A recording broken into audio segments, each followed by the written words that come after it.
कलयुग की करतूत। एक समय की बात है। निषद देश में वीरसेन के पुत्र राजा नल बड़े गुणवान, सुंदर, सत्यवादी और ब्राह्मण भक्त थे। विदर्भ राजकुमारी दमयंती राजा नल की चर्चा सुनकर उनको अपना पति बनाना चाहती थी। दमयंती के पिता महाराज भीम ने स्वयंवर का आयोजन करके दमयंती का विवाह करने का निश्चय किया। देश देश के राजा तथा देवता आदि भी वहां पधारे। पवित्र हृदया दमयंती ने उपस्थित समूह में से राजा नल का वरण कर लिया। जब देवराज इंद्र आदि दमयंती को आशीर्वाद देकर वापस जाने लगे, तब रास्ते में कलयुग तथा द्वापर मिल गए। उन्हें बड़ी तेजी से आता देखकर देवराज इंद्र ने पूछा, क्यों कलयुग, कहाँ बड़ी शीघ्रता से जा रहे हो? कलयुग ने उनसे स्वयंवर की बात बताई। इंद्र ने हंसकर बताया कि विवाह तो हो चुका, हम देवता ताकते रह गए। अब तो कलयुग क्रोध में आग बबूला होकर बोला, ओह, देवताओं के रहते उसने मनुष्य का वरण किया, यह देवताओं का घोर अपमान है।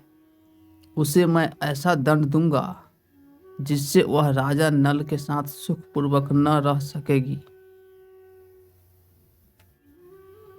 देवताओं ने कलयुग को बहुत समझाया, पर वह शांत न हुआ।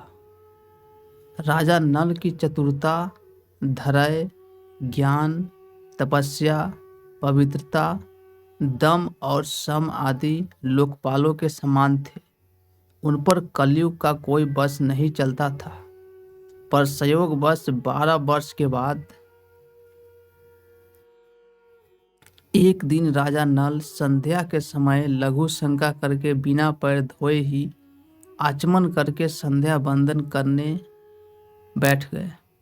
यह अपवित्र अवस्था देखकर कलयुग उनके शरीर में प्रवेश कर गया। फिर क्या था, कलयुग ने पहले तो राजा नल को जुए में पराजित करवाया, दमयंती के साथ एक वस्त्र पहनाकर जंगल में भिजवाया। फिर वहां भी द्वापर की सहायता से राजा नल का वस्त्र भी लेकर चला गया। राजा नल इस दुख को सह न सके। जंगल में सोती हुई दमयंती की आधी साड़ी फाड़कर अपना तन ढककर अकेले भागने लगे।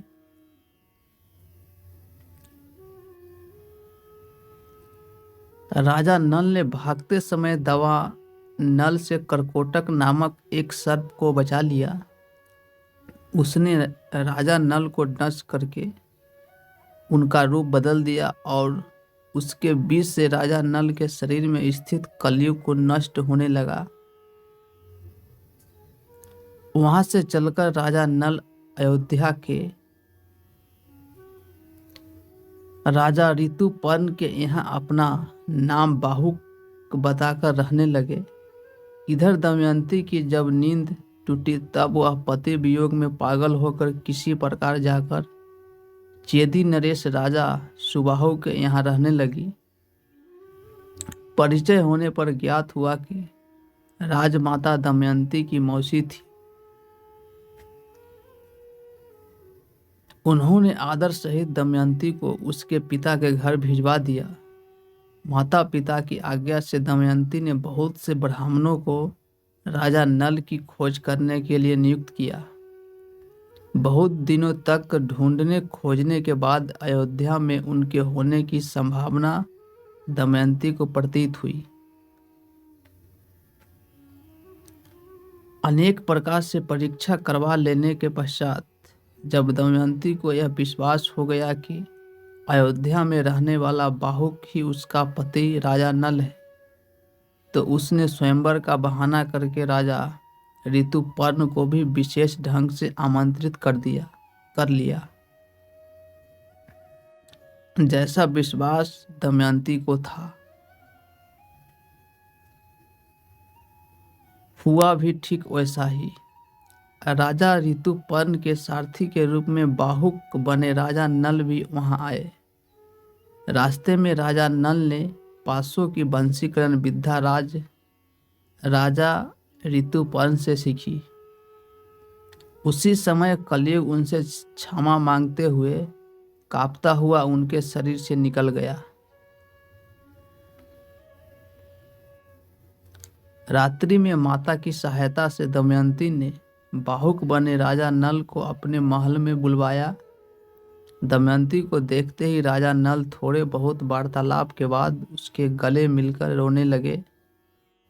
कलयुग का दोष बताकर उन्होंने दमयंती को संतोष दिलाया।